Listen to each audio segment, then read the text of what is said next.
Judith Williams a fermé les yeux au son du vent froid de novembre à Boston qui frappait la fenêtre. L'écran de son smartphone affichait encore un message de sa mère qui lui demandait « Quels sont tes projets pour Thanksgiving ?» Elle respire profondément et pose son téléphone sur le bureau sans répondre. La vue de la ville depuis la grande fenêtre du bureau était ordonnée, contrairement à l'agitation qui régnait dans son cœur. Judith travaillait dans l'une des sociétés de conseil en relations publiques les plus prospères de Boston. Au travail, elle avait la réputation de gérer calmement toute situation de crise et de fournir aux clients les meilleures solutions. Cependant, lorsqu'il s'agissait de crise dans sa propre vie, elle ne parvenait pas à garder le même calme. Il y a 1 an, elle a divorcé de son mari Marcus. En apparence, la raison en était l'épanouissement mutuel. Mais la vérité était bien plus douloureuse. Tout a commencé par une fausse couche à 5 mois de grossesse.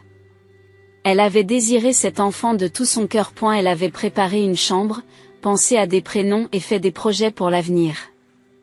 Et soudain, tout s'est arrêté.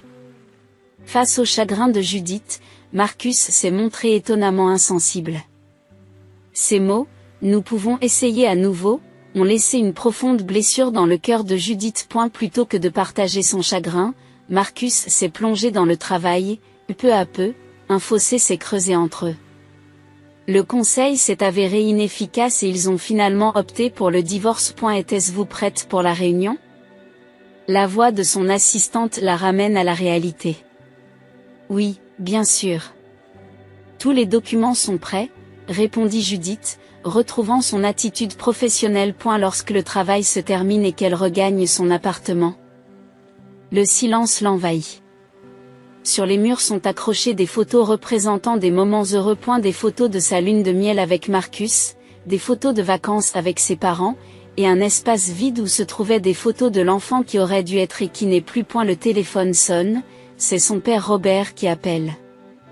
Elle hésite un instant, mais répond, « Judith, tu rentres à la maison pour Thanksgiving, n'est-ce pas ?» La voix de son père était autoritaire, plus un ordre qu'une question. Robert est un médecin respecté dans une petite ville de la banlieue de Boston. Il était toujours obsédé par l'idée de présenter une image parfaite de la famille à son entourage. « Je n'ai pas encore décidé, papa, » dit Judith. « Je suis très occupée par mon travail. » C'est absurde, interrompt Robert. Et la famille est importante. Surtout maintenant. Maintenant. Il s'agit d'Ashley. Elle est enceinte de 7 mois. Le bébé naîtra à Noël. Toute la famille devrait le fêter ensemble. Ashley, la sœur de Judith, était mariée à Bradley, un analyste en investissement prospère, et était enceinte de leur premier enfant. Sa sœur, qui menait une vie parfaite, faisait la fierté de ses parents. Je comprends, répondit Judith d'une voix fatiguée. Après avoir raccroché, elle resta près de la fenêtre, contemplant Boston alors que la nuit tombait. La voix de sa mère Carol résonne dans sa tête. Incapable de maintenir ne serait-ce qu'un mariage. Pas d'enfant. Quelle honte, Carol était une ancienne enseignante de lycée, très appréciée dans la communauté. Elle a toujours eu de grandes attentes pour ses enfants, en particulier pour Judith. En tant que fille aînée, elle était censée être le modèle à suivre. Judith ne pouvait pas dire à sa famille la vérité sur sa fausse couche et son divorce. Elle pensait qu'ils ne comprendraient pas. Surtout sa mère. Pour elle, le rôle le plus important d'une femme est d'élever ses enfants. Le mot échec résonne dans ses oreilles. Carol ne l'avait jamais dit directement, mais ses yeux, son attitude, le traduisaient clairement. Ashley était différente. Elle avait rapidement gravi les échelons de la réussite sociale. Juste après l'université, elle avait trouvé un emploi d'analyste financier à succès, rencontré Bradley à 26 ans et l'avait épousé 2 ans plus tard. Leur mariage a fait l'objet d'un article dans le journal local. Et maintenant, ils étaient sur le point d'accueillir leur premier enfant. Judith se sert un verre de vin et s'enfonce dans le canapé. Elle se sentait seule, mais surtout, elle avait peur. Peur de rentrer chez elle et d'admettre qu'elle ne peut pas être la fille accomplie qu'ils attendaient. Mais elle devait partir. Et si elle s'enfuyait, elle admettrait sa défaite. Demain, elle a décidé de réserver un vol. Il y a environ 2 heures de vol entre Boston et la maison de ses parents. Dans 2 heures, elle redeviendra cette fille ratée. Mais cette année sera différente. Cette année, elle reviendrait avec sa vérité. À propos de la fausse couche, de la froideur de Marcus et de sa solitude. Comprendrait-il ? C'était probablement trop demandé. Mais au moins, elle pourrait être honnête avec elle-même. Judith respire profondément et renforce sa détermination. C'est peut-être notre dernier repas, se dit-elle à voix basse. Le jour de Thanksgiving, Judith franchit le portail de la maison familiale. Les feuilles mortes dansaient dans le vent et le bruit de ses pas résonnait dans le quartier tranquille. Prenant une profonde inspiration, elle a appuyé sur la sonnette. Lorsque la porte s'est ouverte, le sourire artificiel de sa mère Carole est apparu. Enfin, tu es là. Tout le monde t'attendait. En entrant dans le couloir, elle entend déjà des conversations et des rires à l'intérieur de la maison. Dans le salon, son père Robert était en pleine conversation avec Bradley. Ashley était assise sur le canapé, soutenant des 2 mains son gros ventre gonflé, arborant un sourire fier. Judith Ashley fit un signe de la main. Viens par ici. Le bébé bouge. Tu veux le sentir ? Judith sourit et s'assit à côté de sa sœur. Ashley lui prit la main et la posa sur son ventre. En effet, elle sentait la petite vie se repousser à l'intérieur. Pendant un instant, une douleur lui traversa la poitrine. Elle aussi avait déjà ressenti ce moment. Pendant une courte période seulement, mais tout de même. C'est merveilleux, dit Judith à voix basse. Oui, c'est le meilleur, répondit Ashley avec un large sourire. Nous avons visité une nouvelle maison la semaine dernière. Elle se trouve dans un joli quartier de Brentwood, avec un grand jardin où les enfants pourront jouer. En fait, nous avons déjà finalisé le contrat. Dit Bradley. Nous emménagerons le mois prochain. Félicitations, dit Judith. Ses paroles étaient sincères, mais sonnaient creux. Le dîner est prêt, appela Carole depuis la salle à manger. De la dinde, de la purée de pommes de terre, de la sauce aux érelles et de la tarte à la citrouille. Et la table débordait de plats traditionnels de Thanksgiving. Judith s'assit à la droite de son père, en face d'Ashley et de Bradley. Alors que le repas commence, les conversations se poursuivent sur le travail, les événements de la communauté et surtout sur la nouvelle maison et le bébé d'Ashley et Bradley. Il y a un bain moussant dans la salle de bain principale, explique Ashley avec enthousiasme. Nous allons peindre la chambre du bébé en jaune clair. Cela conviendra aussi bien à un garçon qu'à une fille. C'est adorable, sourit Carole. Tout ce qu'il y a de mieux pour notre premier petit enfant. Elle a jeté un coup d'œil à Judith. Tu devrais aller le voir ?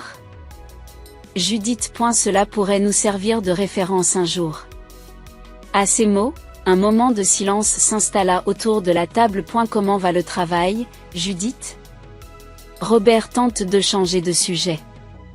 Je suis occupée, répondit Judith. Je m'occupe d'une campagne pour une grande entreprise pharmaceutique, qui sera lancée le mois prochain.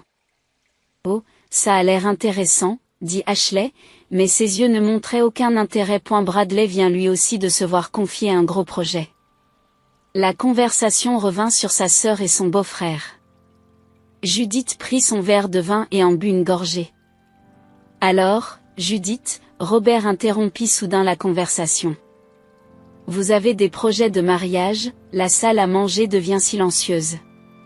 Judith fixe les yeux aiguisés de son père. Pas pour le moment, papa, répondit-elle d'une voix calme. Tu as 38 ans maintenant, n'est-ce pas ? Poursuit Robert. Le temps passe vite. Robert, arrête, dit Carole, mais il n'y avait pas de véritable intention de l'arrêter dans sa voix. Non. Laisse-moi parler, dit Robert en posant fermement son verre sur la table. Je suis inquiet. Il est douloureux de voir notre fille aînée vieillir seule. Je suis heureuse même seule, dit Judith. Mon travail est épanouissant et mon travail, dit Robert d'un ton moqueur. Pensais-tu que le travail comblera la solitude de la vieillesse? Judith tenta de répondre, mais son père continua. Divorcé et sans enfant? C'est une honte. Cela ne convient pas à cette famille. La pièce se fige dans le silence. Judith reprit son souffle, sentant les mots de son père lui transpercer la poitrine. Ashley se mit à rire doucement.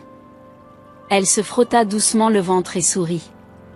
J'ai un mari aimant et bientôt un bébé. Et toi?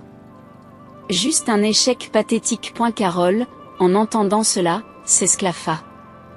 Tu n'es même pas capable d'entretenir un mariage. Quelle honte! Les rires des trois se répercutent dans la salle à manger. Bradley affichait une expression inconfortable mais ne disait rien. Judith se leva silencieusement. Elle sentait des larmes couler sur ses joues mais essayait désespérément de garder son calme.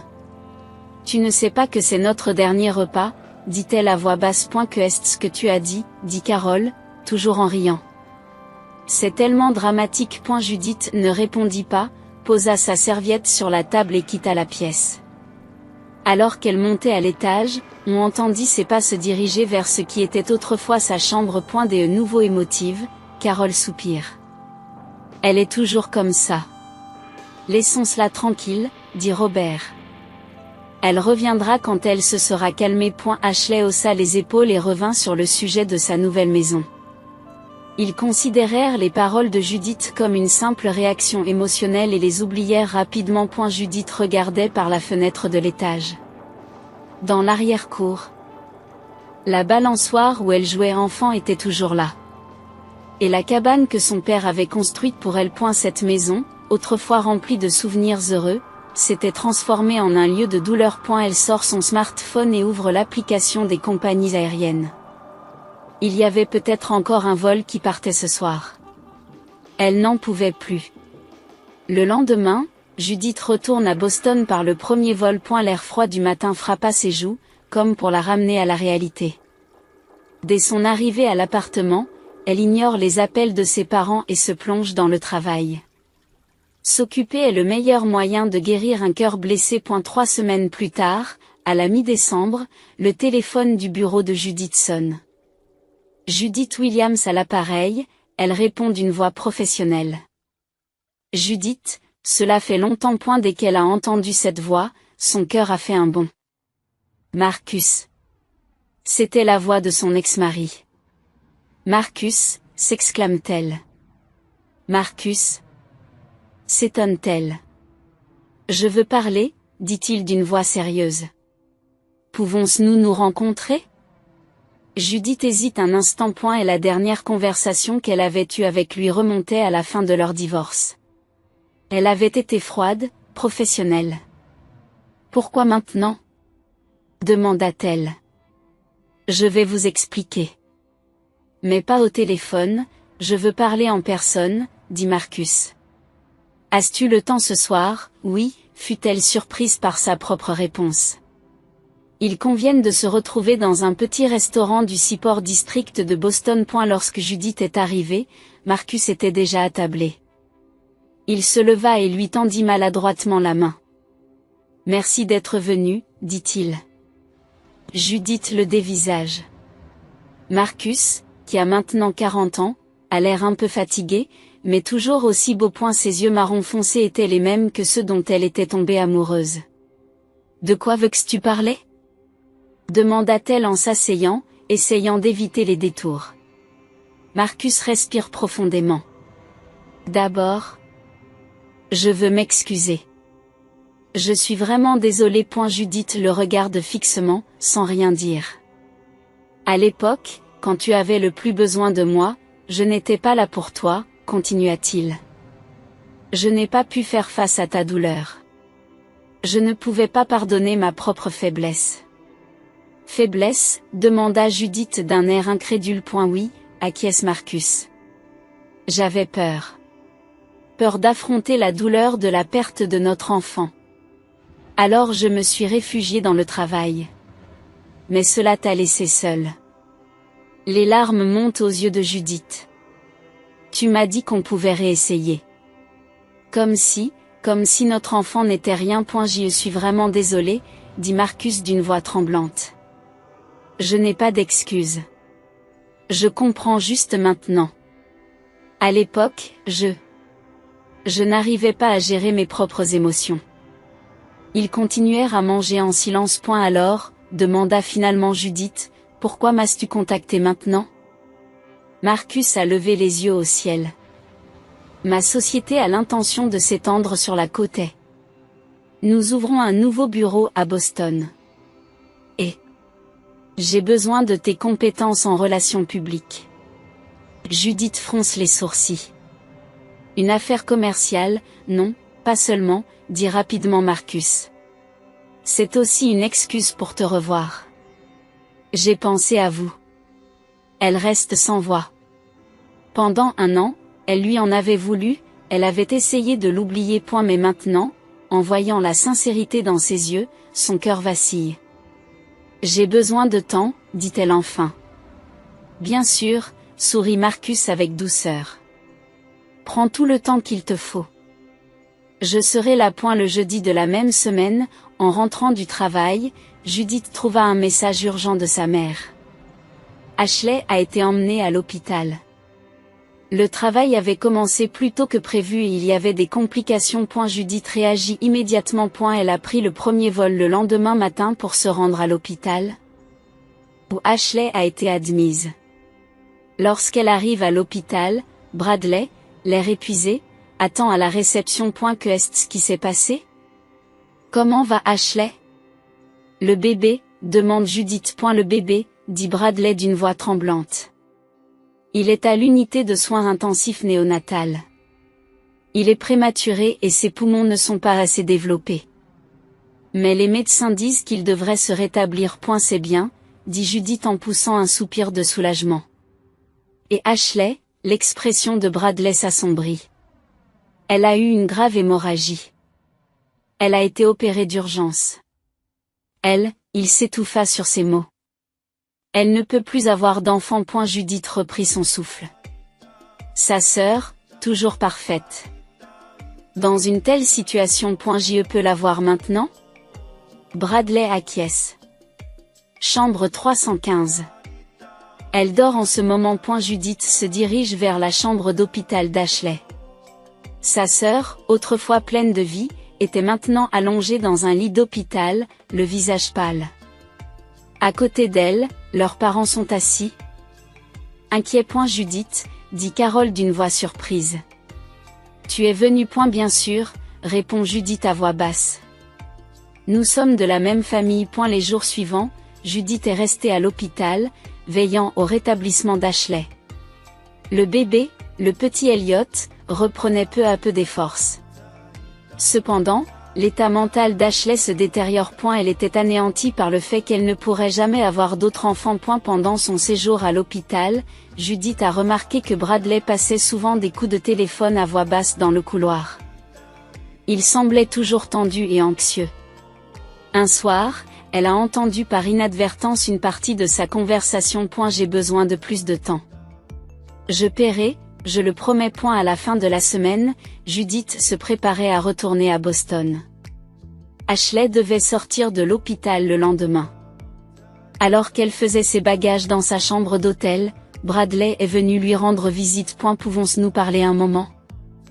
Demande-t-il d'une voix fatiguée. Judith le conduit vers le canapé. Tout d'abord, je tiens à vous remercier d'être venu, dit Bradley.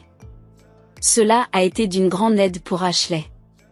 Nous sommes une famille, répondit Judith simplement. À ce propos, poursuit Bradley, l'air mal à l'aise.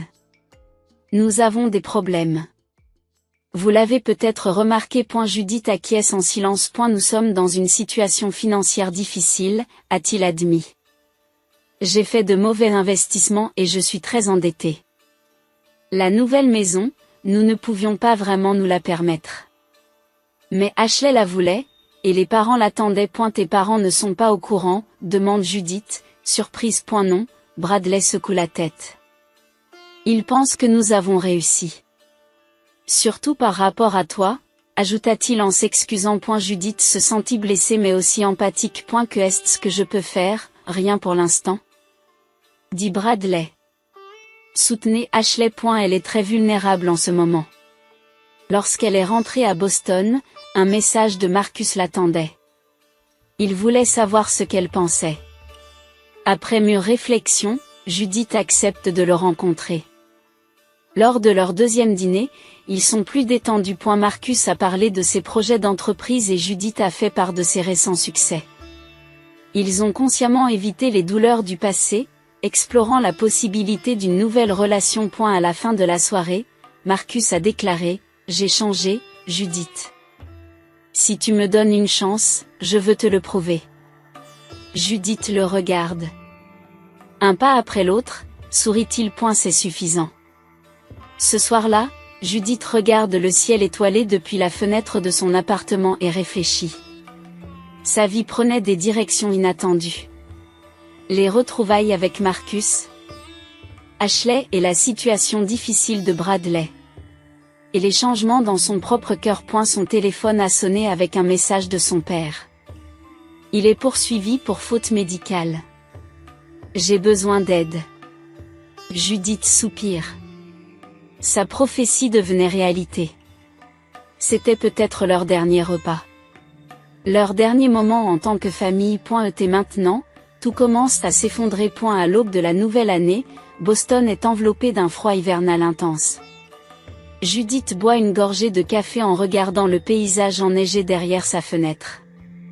Au cours des derniers mois, sa vie avait changé de façon spectaculaire. Et sa relation avec Marcus s'est progressivement approfondie. Ils se voyaient désormais 2 fois par semaine, passant naturellement des discussions professionnelles aux conversations privées. Et elle a changé, pense Judith. Son attitude un peu trop confiante avait disparu au profit d'un homme plus attentionné. Il l'écoutait attentivement et essayait de comprendre sa douleur. Le plan d'expansion de sa société à Boston se déroulait sans heurts et l'expertise de Judith en matière de relations publiques s'avérait très utile. Ils étaient à nouveau d'excellents partenaires de travail. Un soir, alors qu'ils dînaient dans un restaurant, Marcus a déclaré « J'ai pensé à fonder à nouveau une famille. » Judith reprend son souffle. « Marcus, dit-elle, je ne veux pas lui mettre la pression. » « Je ne veux pas te mettre la pression, a-t-il rapidement ajouté. C'est juste que je veux toujours des enfants. Et je veux les élever avec toi. J'ai peur, répond Judith en toute honnêteté. Et si la même chose se reproduit? Cette fois, ce sera différent, dit Marcus en lui prenant la main. Cette fois, je serai à tes côtés jusqu'à la fin. Quoi qu'il arrive. Son cœur vacilla devant la sincérité de ses yeux. Laisse-moi y réfléchir. Et la semaine suivante, ils se rendent chez un spécialiste de la fertilité. Après des examens approfondis, le médecin les informe qu'ils ont encore une chance d'avoir des enfants. La fécondation in vitro pourrait être une option. Cela vaut la peine d'essayer, a dit Marcus sur le chemin du retour. Après avoir longuement réfléchi, Judith a acquiescé. Oui, cela vaut la peine. Entre-temps, la situation de sa famille s'est aggravée. Son père, Robert, a reçu un jugement sévère dans le procès pour faute médicale et a été condamné à payer une somme importante en dommages et intérêts. Sa réputation au sein de la communauté a été sérieusement entachée et le nombre de ses patients a chuté. À 65 ans, il est soudain confronté à la fin de sa carrière. Un jour, au téléphone, son père lui dit « J'envisage de prendre ma retraite. Je ne peux plus continuer. Judith ne sait plus où donner de la tête. Son père, toujours fort et autoritaire, semble maintenant vaincu. J'ai besoin de ton aide, dit Robert. Nous sommes dans une situation financière difficile. Judith reste silencieuse. Les mots de la soirée de Thanksgiving résonnent dans ses oreilles.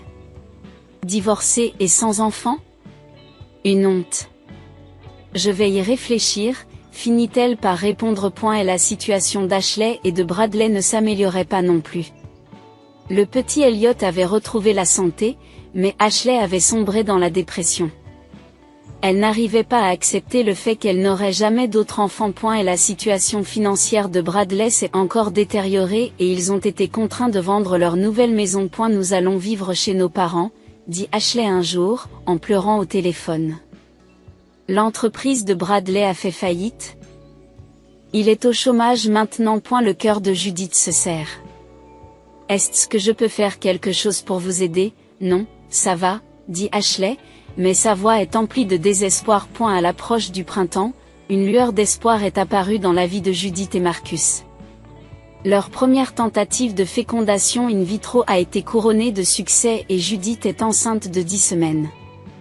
Cette fois-ci, ils ont procédé avec plus de prudence qu'auparavant. Des examens hebdomadaires, beaucoup de repos, surtout, le soutien constant de Marcus. Tu es formidable, disait-il tous les soirs après avoir parlé à son ventre. Notre enfant a de la chance. Par une belle journée de printemps, Marcus a invité Judith à se promener le long de la Charles River. Les cerisiers étaient en pleine floraison et une brise tiède caressait leurs joues. Judith, Marcus s'est soudain arrêté et lui a pris les deux mains. Pendant les 10 premières années que nous avons passées ensemble, je n'ai pas apprécié ta valeur à sa juste valeur. Mais maintenant, je ne peux pas imaginer la vie sans toi. Les larmes coulent dans les yeux de Judith. Je veux t'épouser à nouveau, poursuit Marcus. Cette fois, de la bonne manière. Pour t'aimer, te respecter et te protéger. Dans les bons comme dans les mauvais moments. Et elle sortit une petite boîte de sa poche et s'agenouilla. Judith Williams, veux-tu tu redevenir ma femme? Judith reprend son souffle. La douleur du passé, la joie du présent et l'espoir de l'avenir s'entremêlent. Oui, répondait-elle calmement. Je serai à nouveau ta femme. Les préparatifs du mariage commencent et Judith décide d'en informer sa famille. Elle appelle sa mère. J'épouse Marcus, annonça-t-elle. Et nous attendons un bébé. Au bout du fil, Carole reprend son souffle. Judith, c'est. Sa voix tremblait. Félicitations. Il y avait quelque chose de nouveau dans la voix de sa mère. Du respect? Ou de l'envie? Judith ne pouvait le dire. Mais son attitude avait certainement changé. Le mariage sera modeste, poursuit Judith. Mais bien sûr, je veux que la famille vienne. Bien sûr que nous viendrons, répondit Carole. Nous viendrons tous. Le jour du mariage, une petite église de Boston est baignée d'un soleil printanier. Judith, vêtue d'une robe blanche en dentelle, mettait la dernière main aux préparatifs dans la chambre nuptiale. On frappe à la porte et sa mère entre. Tu es magnifique, dit Carole à voix basse. Des larmes brillent dans ses yeux. Merci, maman, dit Judith en souriant. Cette nuit de Thanksgiving. Carole hésite. Nous avons été terribles. Judith acquiesce en silence. Nous n'avons pas essayé de vous comprendre, poursuit Carole. Votre douleur. Elle prit une profonde inspiration. Je suis désolée. À ces mots, les larmes montent aux yeux de Judith. Maman. Tu es forte, dit Carole. Bien plus forte que nous. Judith serra sa mère dans ses bras. Tout n'était pas pardonné. Mais c'était un début. Et la cérémonie commença et Judith descendit l'allée, soutenue par le bras de son père. Robert a vieilli et ses pas sont lents. Mais il y avait une lueur de fierté dans ses yeux. Tu es devenue une femme bien, dit-il doucement. J'avais tort. Marcus l'attendit devant l'autel avec des yeux pleins d'amour. Ashley était la demoiselle d'honneur, tenant le petit Elliot dans ses bras. Son visage était un peu plus maigre, mais elle semblait sincèrement heureuse pour sa sœur. Nous sommes réunis ici. Commença le pasteur. Judith regarda Marcus, rassurée par l'amour de ses yeux. Elle regarde autour d'elle. Ses parents, sa sœur et la nouvelle vie qui grandissait dans son ventre. C'était sa famille. Pas parfaite, mais la sienne. Je le veux, dit-elle fermement. C'était le jour des nouveaux départs. Un jour où l'on dépasse la douleur du passé et où l'on s'engage dans un nouvel avenir. Judith n'était plus seule.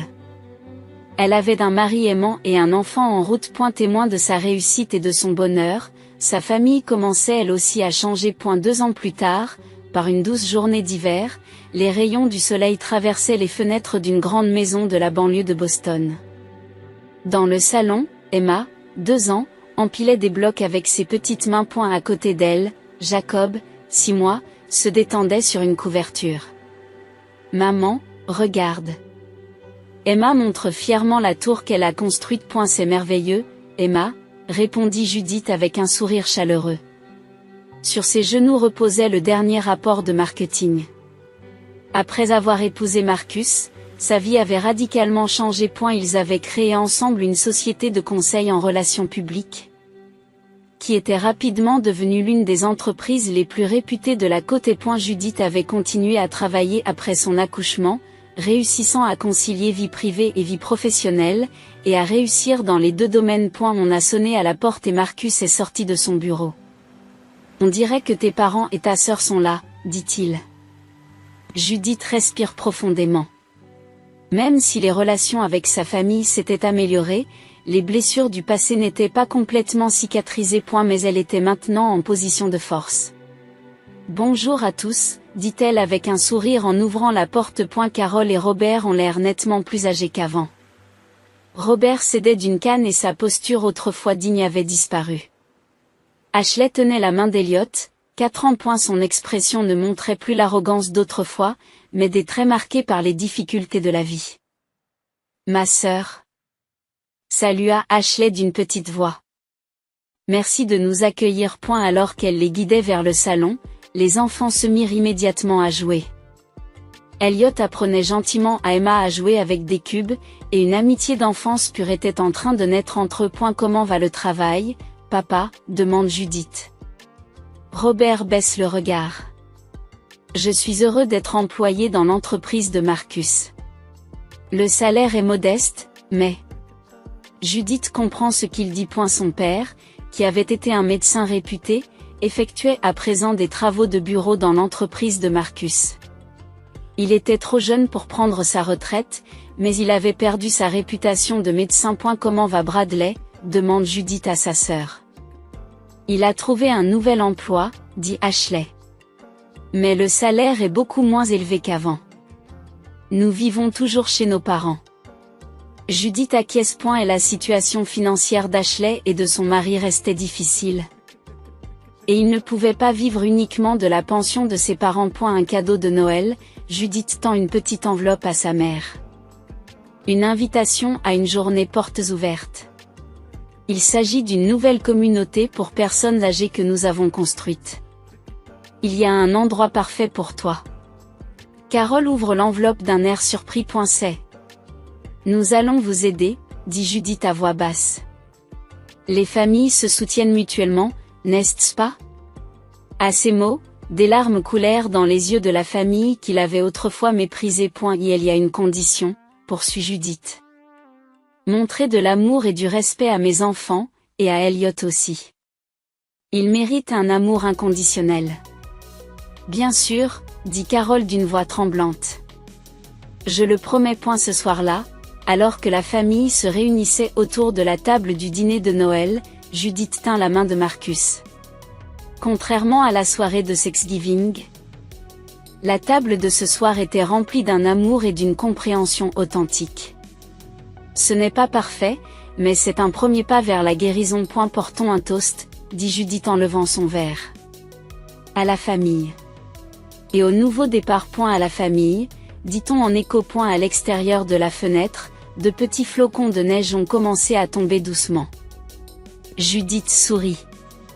La vie est imprévisible, parfois cruelle, mais toujours belle et toujours pleine de nouvelles possibilités. Elle avait enfin trouvé sa vraie valeur, et sa famille commençait elle aussi à apprendre le vrai sens de la famille.